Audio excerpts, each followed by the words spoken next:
வணக்கம். 2015ஆம் ஆண்டு திரைப்பட பாடல் இல்லாத ஒரு பாடல் புகழ் பெற்றுச்சு. அந்த பாடல் என்னன்னு கேட்டீங்கன்னா, "மூடு டாஸ்மாக மூடு, ஊத்தி கொடுத்த உத்தமிக்கு போயஸ்ல உல்லாசம்" அப்படிங்கிற பாடல். இந்த பாட்டை பாடியவர், எழுதியவர் கோவன். அந்த கோவன் யாருன்னு ஊருக்கே தெரியும். இந்த பாட்ட பாடியதற்காக அவர் கைது செய்யப்படுறார். கைது செய்யப்பட்ட உடனே எல்லாரும் கண்டனங்கள தெரிவிக்கிறாங்க. அண்ணன் சீமான் கண்டன அறிக்கை குடுத்தாங்க. அந்த சமயத்துல டாஸ்மாக மூட சொல்லி ஒருத்தர் போராடி, அ அதுக்கு எதிரா பாடல் பாடி சிறைக்கு போறாரு. இவர் பெரிய போராளி அப்படின்னு பார்த்தோம். கடைசியா தான் தெரியுது அது போராளி இல்ல, அறிவாலயத்து பெருச்சாளி அப்படின்னு. கேட்டா இவர விமர்சிக்க கூடாது. இவர் கம்யூனிஸ்ட், இடதுசாரிங்கிறாங்க. யாரு கம்யூனிஸ்ட்? உலகின் எங்கோ ஒரு மூலையில் நடக்கிற அநியாயத்தை கண்டு உன் மனம் அடக்க முடியாத ஆத்திரத்தினால் கொதித்தெழுந்தால் நீயும் என் தோழனே அப்படிங்கிறார் சேகுவரர். எங்கோ உலகத்துல எங்கோ ஒரு மூலையில, அது தென்கொரியாவோ, ஜப்பானோ, ஆஸ்திரேலியாவோ, அமெரிக்காவோ, எங்கோ ஒரு மூலையில் நடக்கிற அநியாயத்தை கண்டு உன் மனம் அடக்க முடியாத ஆத்திரத்தினால் கொதித்தெழுந்தா நீ என் தோழன் அப்படிங்கிறாரு. ஆனா இங்க இருக்கக்கூடியவங்க கண் முன்னே நடக்கக்கூடிய அநியாயத்தை, அக்கிரமத்தை, கொடுமையை, சமூக அவலங்களை எதை கண்டும் கொந்தளிக்காம அந்த கொடுமையெல்லாம் எந்த அரசு நிகழ்த்ததோ அந்த அரசுக்கு ஒத்து ஊதி கொண்டு ஆதரவாக பேசிக்கொண்டிருக்காங்க. அப்ப இவங்க கம்யூனிஸ்டுகளா? அதிமுக ஆட்சிக்கும் திமுக ஆட்சிக்கும் என்ன மாறுபாடு இருக்கு? அதிமுக ஆட்சியை இந்த சோ கால்டு கம்யூனிஸ்டுகள் இருக்கிறாங்க. இப்ப திமுக ஆட்சின்னு பரிசுத்தமான ஆட்சியா, அப்பழுக்கற்ற ஆட்சியா, நியாயவான்களின் ஆட்சியா, நேர்மையான ஆட்சியா? ஒண்ணும் இல்லையே. அன்னைக்கு என்ன நடந்துச்சோ அது எல்லாம் இன்னைக்கு நடக்குது. அன்னைக்கு சத்தமா நடந்துச்சு, நீ சத்தம் இல்லாம நடக்குது. மற்றபடி என்ன வேறுபாடு இருக்குது? நம்ம சொன்னா சொல்லிக்கொண்டே போகலாம். 2015ல மூடு டாஸ்மாக மூடு அப்படின்னு பாட்டு போட்டாரு. ஊத்தி கொடுத்த உத்தமிக்கு போயஸ்ல உல்லாசம் அப்படிலாம் பாட்டு பண்ணார்ல. இப்ப டாஸ்மாக் மூடப்பட்டுச்சா? இல்ல. கடந்த காலத்தை விட அதிகப்படியாக மது விற்கப்படுது. இந்த முறை டாஸ்மாக் சாராயம் மட்டும் இல்ல, கள்ளச்சாராயம் உட்பட இங்க போதைப் பொருட்களின் அந்த புழக்கம் அதிகமா இருக்குது. கள்ளச்சாராயம் இங்க 69 பேர், கடந்த ஆண்டு 69 பேரு, அதுக்கு ஆண்டு 20க்கு மேல. ஒட்டு மொத்தமா அந்த கள்ளச்சாராயத்தால திமுக ஆட்சியில் இறந்து போனவங்க 100 பேரு. இதுல கள்ளச்சாராயத்தை தட்டி கட்டாங்கன்னு சீர்காழி பக்கம் 2 இளைஞர்கள் கள்ளச்சாராய வியாபாரிகளால குத்தி கொலை செய்யப்படுறாங்க. டாஸ்மாக் சாராயம் குடிச்சவன் தஞ்சாவூர் பக்கம் ஒடத்த நாட்டுல 2 பேர் குடிச்சிட்டு சாகுறான். என்னன்னு பார்த்தா டாஸ்மாக் சாராயத்துல சயனட் கலந்துருச்சு அப்படிங்கிறாங்க. அப்ப இவ்வளவு உயிர்கள் போகுது. டாஸ்மாக் சாராயம், கள்ளச்சாராயம் இது மட்டும் இல்லாது தமிழ்நாடு முழுக்க தங்கு தடை இல்லாம இந்த மெத்து, கஞ்சா, அபின் போன்ற போதைப் பொருட்களின் புழக்கம் மிதமிஞ்சிய பரவல். இதையெல்லாம் கண்டிச்சு கோவன் ஏதாவது பாட்டு பாடியிருக்காரா? ஒன்னும் பாண்டமே தெரியலையே. அன்னைக்கு மூடு டாஸ்மாக மூடுன்னவர் இன்னைக்கு ஏன் வாய முடிட்டாரு? ஏன் இதை கண்டு குமரி கொந்தளிக்கல? ஏன் தனது பாக்களால இந்த அரசை சாடல? அரச சாடாம, சமூக அவலங்களை சாடாம கோவன் என்ன பண்றாருன்னா, 2 நாளைக்கு முடி சுபவீரபாண்டியனோட மாநாடு நடக்குது. அந்த மாநாட்டு மேடையில அண்ணன் சீமான் மீது தனிநபர் தாக்குதல் கொடுக்கிறாரு. யாரு? இந்த கோவன்கிற இந்த மானங்கட்டவன். எப்படி இருக்குது? அதிமுக ஆட்சி நடந்த எல்லாம் நடக்குதுடா. தூத்துக்குடியில 15 பேரை கொண்டு எடப்பாடி பழனிசாமி அதிமுக அரசு. நாங்க வந்தோம்னா குற்றவாளிகளை கூண்டில் ஏத்துவோம்னு வாக்குறுதி கொடுத்தது இந்த திமுக. 2018ல தூத்துக்குடி படுகொலை, 19ல பார்லிமெண்ட் தேர்தல். அதே தூத்துக்குடியில கனிமொழியும் தமிழிசையும் போட்டி போடுறாங்க. கனிமொழிக்கு போட்டி போடுற சமயத்துல திமுக காரங்க வீடு வீடா போய் வாக்கு சேகரிக்கிறாங்க. வாக்கு சேகரிக்கிறப்ப இறந்து போன அந்த துப்பாக்கி சூட்ல இறந்து போன தங்கச்சி ஸ்டாலினோட உருவப்படத்தை காமிச்சு, இந்த ஸ்டாலினுக்கு நீதி வேணும்னா திமுக ஓட்டு போடுங்க அப்படின்னு கேட்டாங்க. திமுக ஆட்சி கட்டில 2021ல அமர்ந்துருச்சு. 19லயும் வென்றுச்சு, திரும்ப 21லயும் அமர்ந்துருச்சு. 21ல அமர்ந்த பிறகு திமுக ஆட்சி காலத்துல அந்த துப்பாக்கி சூட்டுக்கான அமைக்கப்பட்ட அருணா ஜெகதீச ஆணையம் அறிக்கையை ஐயா ஸ்டாலின் சமர்ப்பிக்கிறாங்க. சமர்ப்பிச்ச பிறகும் சட்டமன்றத்தில் வைக்கல. சட்டமன்றத்தில் வைக்காத போது யாரோ ஒருத்தன் நல்லவன் அறிக்கையில் உள்ள சில முக்கியமான அம்சங்கள் எடுத்து இணையத்தில் விட்டுட்டான். அப்படி இணையத்தில் விட்டவர்கள் ஒரு வழியே இல்லாம அறிக்கையை சட்டமன்றத்தில் வைக்கிறாங்க. சட்டமன்றத்தில் வச்சாங்களே ஒழிய அந்த அறிக்கையில் கொடுக்கப்பட்ட ஒரு பரிந்துரை கூட அமலாக்கம் செய்யல. அருணாச்சல ரகசிய ஆணையத்தோட பரிந்துரைகள்ல பாதிக்கப்பட்டவங்களுக்கு கூடுதலா நிதி கொடுக்க சொன்னதை மட்டும்தான் நிறைவேற்றிருக்காங்க. மற்றபடி அதில் தொடர்புடைய அதிகாரிகளும் குற்றஞ்சாட்டப்பட்டு இது திட்டமிடப்பட்ட பச்சை படுகொலை, இதில் தொடர்புடைய அதிகாரிகள் மீது குற்றவியல் நடவடிக்கை, அதாவது வழக்கு போட்டு கைது பண்ணி சிறைப்படுத்தணும். எப்படி சிறைப்படுத்தணும்? கொலை வழக்கின் கீழே சிறைப்படுத்தணும். இந்த தூத்துக்குடி துப்பாக்கி சூட்டில் எவன் ஈடுபட்டானோ அவனை எல்லாரையும் கொலை வழக்கின் கீழே சிறைப்படுத்தணும். ஆனா அப்படி யாராவது சிறைப்படுத்திருக்காங்கன்னா இல்லை. மாறாக அதில் தொடர்புடைய சைலேஷ்குமார் யாதவ்ங்கிற ஒரு காவல்துறை அதிகாரிக்கு இதே திமுக அரசு பதவி உயர்வு கொடுத்திருக்கு. அதிமுக ஆட்சி காலத்துல சாத்தாங்குளத்துல தந்தை மகன் காவல்துறையால அடித்து கொலை செய்யப்படுறாங்க. அன்னைக்கு எல்லாரும் கண்டிச்சோம், திமுகவும் கண்டிச்சு. ஐயா ஸ்டாலின் சொன்னாங்க காவல் நிலையம் சாத்தான்களின் கூடமா மாறி வருதுன்னு. இன்னைக்கு திமுக ஆட்சியில 25க்கும் மேற்பட்ட காவல் நிலைய படுகொலைகள்.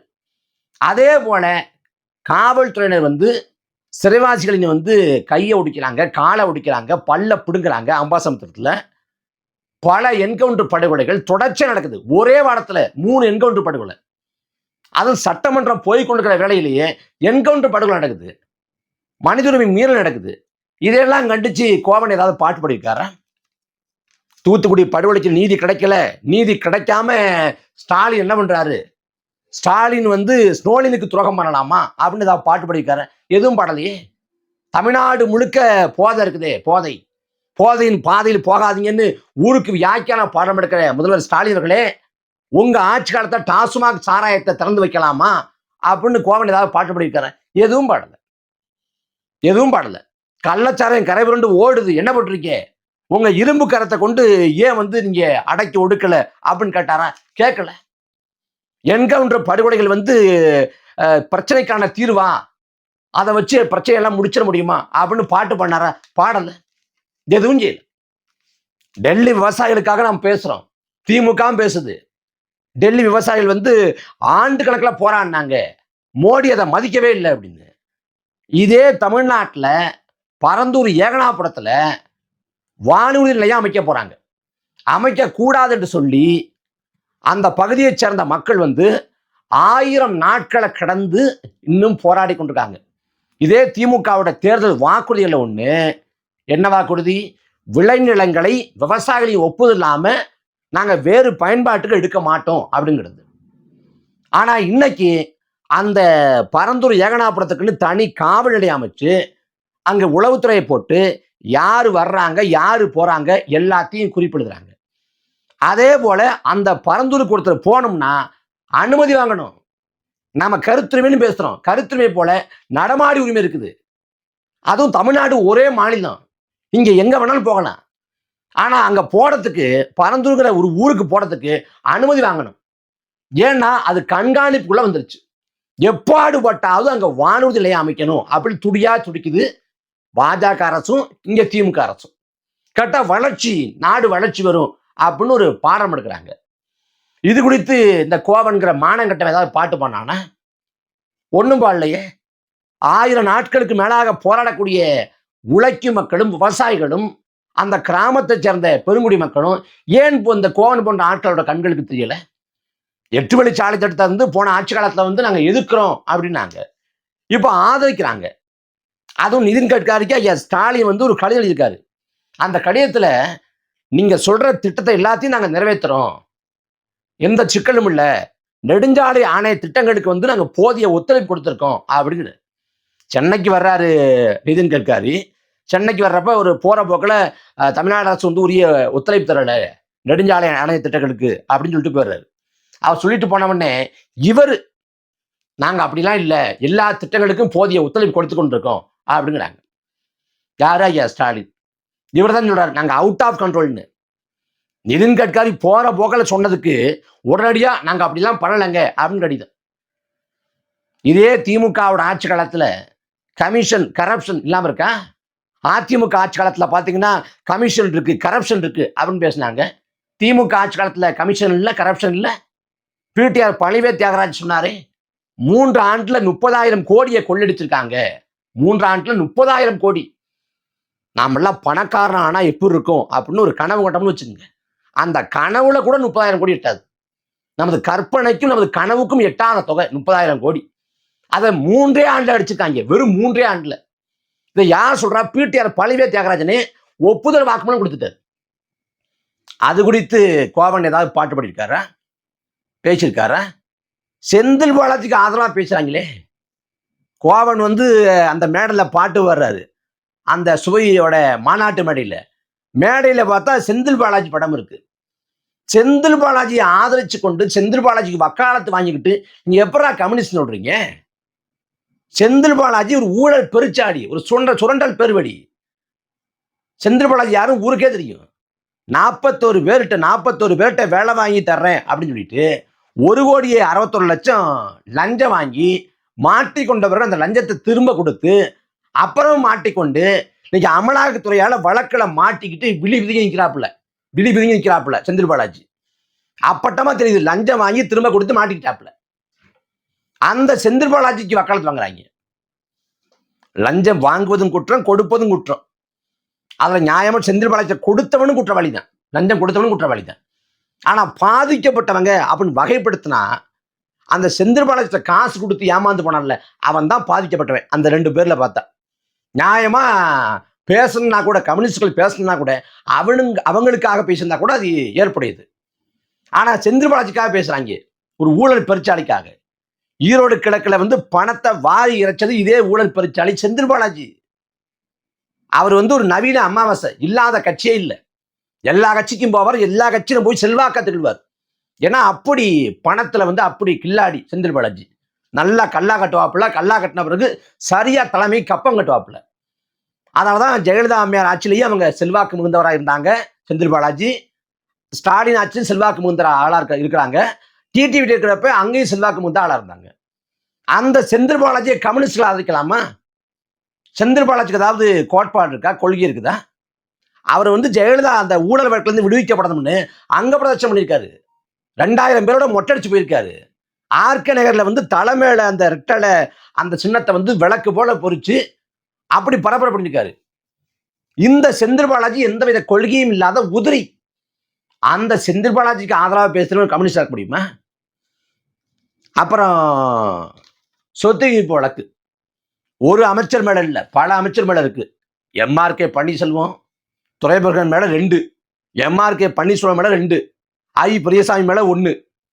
இப்படி எல்லா அமைச்சர்கள் மேலேயும் சொத்து குவிப்பு வழக்கு. தங்கம் தென்னரசு மேல இருந்துச்சு, அதே போல பொன்முடி மேல இருக்கு. எல்லாம் வருமானத்துக்கு அதிகமா சொத்து செத்த வழக்கு. அரசு கஜானா காலி ஆயிடுச்சு, 8 லட்சம் கோடி கடன். மக்கள் கடனாளியா இருக்கான், அரசும் கடனாளியா இருக்குது. ஆனா அமைச்சர்கள் மேல எல்லாம் சொத்து குவிப்பு வழக்கு. இங்க பல துறையை சேர்ந்த மக்கள் போராடுறாங்க. பல துறையை சேர்ந்த மக்கள், ஆசிரியர் பிறந்தைகள் பழைய ஓய்வூதிய திட்டத்தை வந்து நடைமுறைப்படுத்துங்க அப்படின்னு போராடுறாங்க. செவிலியர்கள் போராடுறாங்க, மருத்துவர்கள் போராடுறாங்க. போக்குவரத்துறை சேர்ந்தவங்களுக்கு வந்து இப்போ வரைக்கும் ஓய்வூதிய பயன்கள் போய் சேரல அப்படின்னு அவங்க போராடுறாங்க, அவங்க கோரிக்கை வைக்கிறாங்க. துப்புரவு பணியாளர்கள், சமூகத்துல வந்து விளிம்பு நிலையில் இருக்கக்கூடிய துப்புரவு பணியாளர்கள் வந்து போராடுறாங்க. இவங்க யாருக்கும் அரசு எதுவும் செய்யல, எல்லாரையும் ஏமாத்துது. இதை பத்தி கோவன் ஏதாவது பாட்டு பண்ணாரா? ஒன்றும் பண்ணல. இப்படி சொன்னா சொல்லிக்கிட்டே போல. ஏன் அவ்வளவு, ஏன் சாம்சங் அந்த நிறுவனம், அந்த நிறுவனத்துல சங்கம் அமைக்க போராட வேண்டி இருந்துச்சு. சங்கம் வைக்க திமுகவோட ஆட்சி காலத்தை போராட வேண்டியிருக்கு சாம்சங் தொழிலாளர்கள் அந்த விவகாரத்துல. இன்னைக்கும் சாம்சங் தொழிலாளர்களோட பிரச்சனை வந்து தீர்க்கப்படலை இப்போது வரைக்கும். இந்த திமுகவோட ஆட்சி காலத்துல தொடர்ச்சியா வந்து சாதி ஆணவ கொலைகள், ஒடுக்கப்பட்ட விளிம்பு நிலை மக்களுக்கு எதிரான தாக்குதல்கள் தொடர்ச்சியா நடக்குது. இது மட்டுமில்லாது வேங்கவே இல்லை அந்த கொடூரத்தை, அந்த குற்றத்தை சாதிய பிரச்சனைகள் மூடி மறைச்சிச்சு. எந்த மக்கள் பாதிக்கப்பட்டார்களோ அந்த மக்கள் மீதே பழிய போட்டுச்சு. இந்த வேங்கவேலுக்காக ஏதாவது பாட்டு பண்ணாரா? ஒன்றும் செய்யல. இப்படி பட்டியல் போட்டா நீண்டு கொண்டே போகும். அந்த அளவுக்கு சமூக சிக்கல் இருக்கு. மேலோட்டமா பார்த்தாலே விழுது. இந்த எந்த சிக்கலுக்குமாக பேசாத பாடாத கோவனின் வாய் திமுகவுக்கு ஒத்து உதுது. போன மாசம் நினைக்கிறேன், இந்த சவுக்கு சங்கர் வீட்டுல வந்து அந்த சாக்கடை கழிவை கொண்ட கொட்டினாங்க இல்லை, அதை ஆதரிச்சு எழுதுறாங்க இந்த ஆளு. யாரு? இந்த கோவன். சவுக்கு சங்கரம் மேல 1000 விமர்சனம் இருக்கலாம், எதிர் நிலைப்பாடு இருக்கலாம். சவுக்கு சங்கரை வந்து வெறுக்கலாம், தவறு இல்லை, அது உங்க உரிமை, உங்க விருப்பம். ஆனா சவுக்கு சங்கர் வீட்டுல அவங்க தாயா இருக்கிறாங்க. அந்த தாயா இருக்கிறப்ப 30-40 பேர் வீட்டுக்குள்ள போய் அத்துமீறி நுழைஞ்சு அந்த தாயாரை மிரட்டி அச்சுறுத்தி ஆபாசமா பேசி வீட்டுக்குள்ள சாக்கடை கழிவை கொண்ட கொட்டுறேன். அந்த கொடூர செயலை வந்து சிறப்பு, இது சவுக்கு சங்கர் வீட்டுல வந்து வீசப்பட்டது வந்து மலம் இல்ல மலர், சிறப்பு அப்படின்னு பதிவு போட்டவன் இந்த கோவன், இந்த கேவலப்பட்டவன். அதாவது இவங்க எல்லாம் பெரிய போராடி, பெரிய சமூகத்துக்காக போராடக்கூடிய அப்பழுக்கற்ற புனிதர்கள் அப்படின்னு நினைச்சு நம்ம கொண்டாடுறோம். ஆனா சில்லறைனா ஆக சில்லற, கடைந்தெடுத்த சில்லற. இப்படிதான் சுப உதயகுமார் 2013 நினைக்கிறேன், 12-13 முகநூல்ல வந்து என்னோட முகப்பு படமா சுப உதயகுமார் படத்தை வச்சிருந்திருக்கேன். சுப உதயகுமார்கிட்ட வந்து ஒரு முறை பேசிட மாட்டோமா அப்படின்னு அலைபேசி எண்ணை வாங்கி சேமிச்சு ஒரு முறை கூட கூப்பிடல. அவரை தொந்தரவு பண்ணக்கூடாது, அவரோட நேரம் வந்து ரொம்ப முக்கியத்துவம் வாய்ந்தது அப்படின்னு ஒரு முறை கூட கூப்பிடல. நம்ம அலைபேசியில் வந்து சுபா உதயகுமாரோட அலைபேசி இருக்கு அப்படின்னு நான் பெருமையாக கொண்டிருக்கேன். அவர் வந்து கூடங்குளம் அந்த அணுலை போராட்டத்தின் போது அவர் பேசிய பேச்சை பார்த்துட்டு நான் கல்லூரிக்கு போயிட்டு இருக்கேன். போறதுக்கு முன்னாடி காலையில் கிளம்புறேன். அப்போ இந்த தொலைக்காட்சியை போடுறாங்க, அவர் கண்ணீர் மழுக அப்படி பேசுறாப்புல. பார்த்த உடனே எப்படிப்பட்ட போராடிடா அப்படின்னு சொல்லிட்டு அப்படியே எனக்கெல்லாம் அப்படியே அப்படியே மாறி நெகிழ்ந்துட்டேன். கடைசியில் பார்த்தா இந்த சுபா உதயகுமார்ல இருந்து இந்த கோவன் வரைக்கும் நம்ம யாருக்கெல்லாம் சில்லறையை சிதற விட்டோமோ அத்தனை பேரும் கடைந்தெடுத்த ஆக புரிஞ்சில்ற